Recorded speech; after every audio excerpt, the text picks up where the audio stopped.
ગીર સોમનાથમાં ઉના મામલતદાર કચેરીમાં એસીબીની સફળ ટ્રેપ 50,000ની લાંચ લેતા તલાટી અને પટ્ટાવાળો ઝડપાયા। જમીનના એકત્રીકરણને લઈને રૂપિયા માંગ્યાનો આરોપ।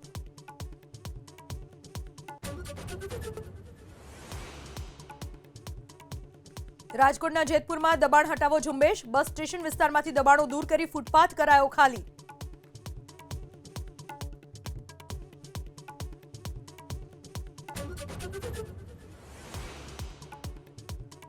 મહેસાણાના ઊંઝામાં ગમખ્વાર અકસ્માત। યુજીવીસીએલની ડીપી સાથે બાઇક અથડાતા ચાલકનું ઘટના સ્થળે જ મોત।